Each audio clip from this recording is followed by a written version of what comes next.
Hey, good morning. Patricia Murphy here. It's Saturday. This is Seattle Now. Today we're bringing you the best from another KUOW podcast, Booming. The middle-class economy is quintessentially American. It's a whole range of businesses that cropped up to serve a growing middle class after World War II. But it's struggling. Companies that cater to the middle class are cratering under the weight of the affordability crisis. Why is the middle economy disappearing? And what does it mean for the businesses we love? Here's Booming's Monica Nicholsberg and Joshua McNichols. What'll it be, kids? Cherry soda, please. Danny? Oh, I'm not very hungry. Just give me double a polo burger with everything and cherry soda with chocolate ice cream, okay? Ooh, that sounds good. All the same. So, Joshua, I want to start today with a story, if you'll let me. Of course. When I was in my 20s, I spent many, many Sundays at this diner in Wallingford called Blue Star. Have you heard of it? Yeah, we used to go there all the time with my in-laws. Yeah, so it was just like beloved by regulars of all ages. It has this big wooden bar, black and white tile floors, scratched up old booths. Mm-hmm. It's just like this very cozy, classic vibe. I'd go with a big group of friends, all recent college grads just starting out our careers, and we would each order our own omelet with all kinds of customizations that weren't on the menu, and a side of fries for every person because they had the best fries. It was nothing fancy, just good food at a good price. Our clientele, like I would say, very loyal. Many have been following us for 50 years. Yeah, Blue Star was really good at meeting my mother-in-law's dietary requirements. She always wanted to order every meal with no spices whatsoever, including cinnamon. Yeah, I mean, it felt like the type of place that really took care of you. Yeah. So I was really sad to learn that Blue Star was closing. Mm. I had to go one last time, and while I was there, I sat down with the owner, Wendy Morales, over French fries, obviously. Our lease is coming to an end, and the economic squeeze, it's something that we can't really manage. You can only raise your prices so high with who our clientele is. They're not eating out. They're choosing to give up eating out in our category and maybe saving it for a special dinner. People are very, very sad, but it also shows the reality of the future and the economics of Seattle. So when I saw that Blue Star was closing, of course I told all my friends who I used to go with. And one of them said something that's kind of stuck with me. She said, there are no diners anymore. Is that really true? I mean, I can think of a few, like the Varsity Inn, the Dish, Salmon Bay Cafe, places we go. Yeah, I mean, it's a little bit of an exaggeration. But I think that Blue Star closing reflects something broader that's happening in our economy right now. And I think people like my friend can sense it. Have you heard of this term, the K-shaped economy?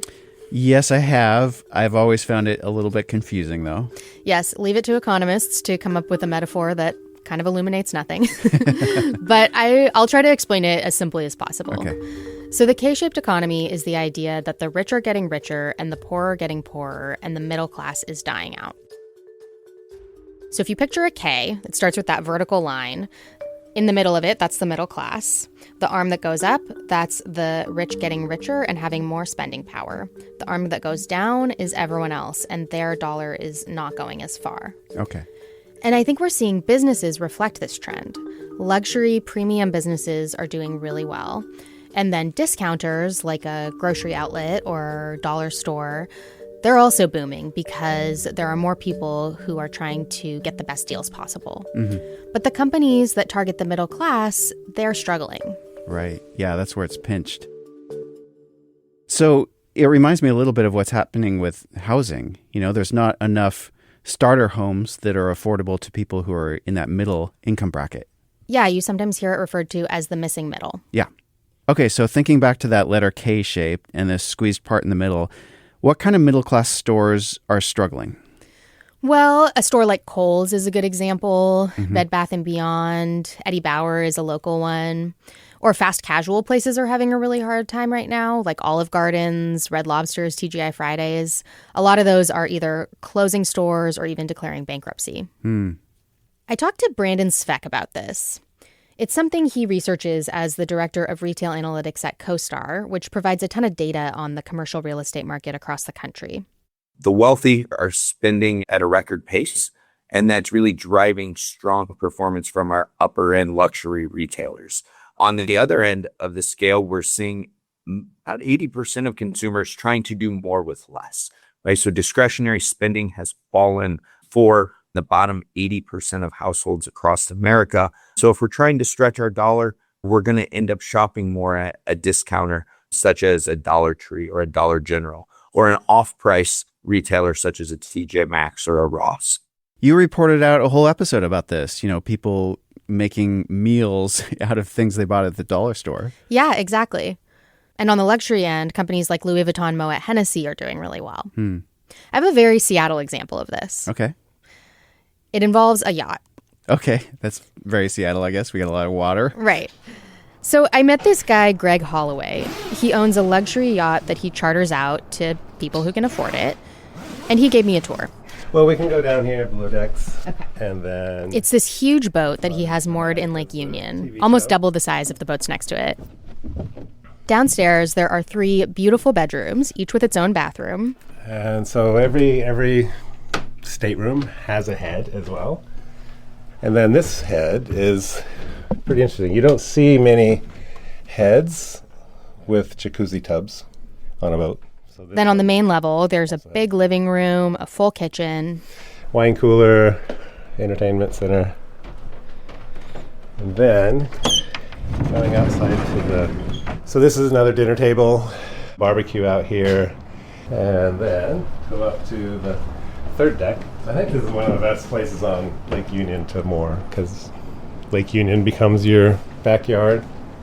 Sometimes people charter it to take them to the San Juans, or other times they'll just book it for the day. It costs about $1,000 an hour to charter, more if someone is booking it to Sailgate, a big Husky game. And so, you get corporate charters, you get personal charters. We've done quite a few Seahawks players and Mariners players. Okay, so he's booking some high rollers. Yeah, and business is doing well. It's been profitable every year since Greg bought the boat early in the pandemic, and he hasn't really faced any softening demand despite the economic headwinds that we've been covering. Okay, so what I'm hearing, in this story about luxury yachts and closing diners is in Seattle, we sort of have this tale of two cities situation emerging. Our discount stores and our luxury brands are booming, but middle market businesses are struggling.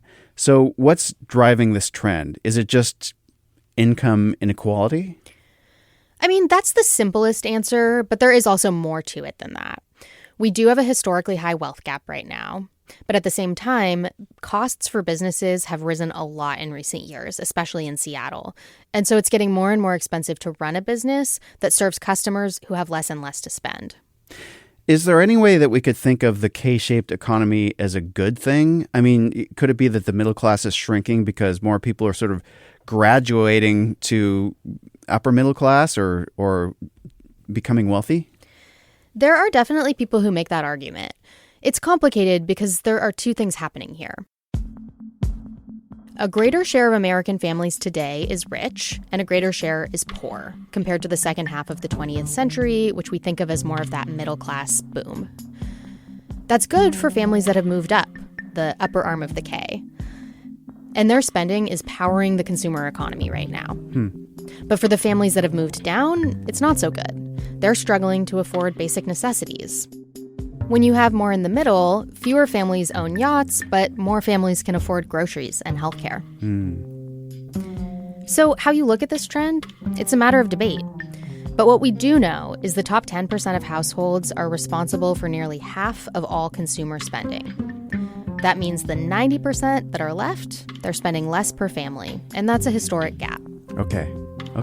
So big changes, and a lot more people can't afford to get by. Yeah, exactly.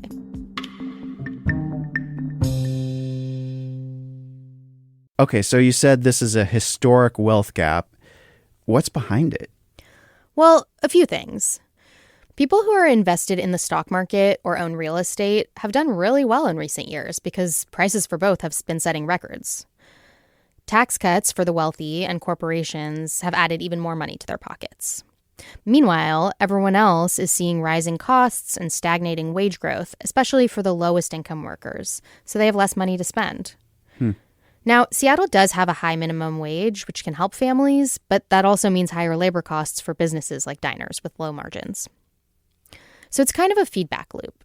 And this phenomenon is bigger than Seattle. It's happening across the country.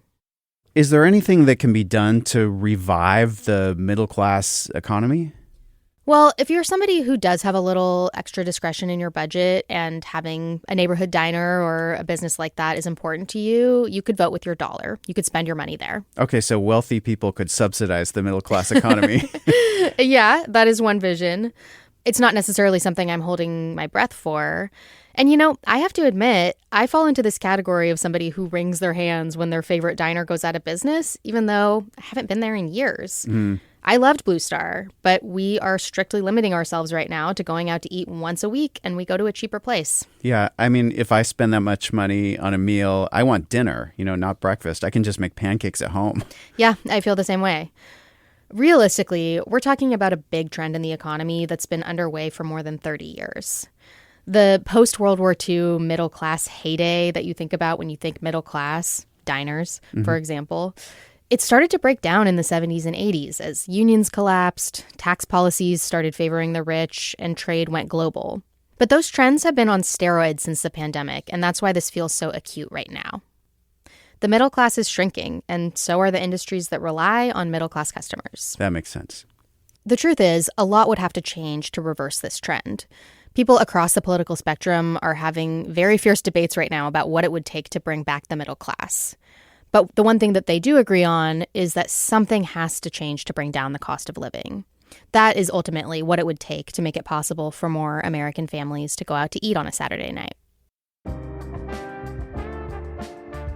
Appreciate you listening to Seattle Now, and thanks so much to our generous donors for your support. Booming's production team includes Monica Nicholsberg, Joshua McNichols, Lucy Suchek, Carol Smith, and Alec Cowan. Greg Kramer does our theme music. Seattle Now and KUOW Public Radio are members of the NPR network. I'm Patricia Murphy.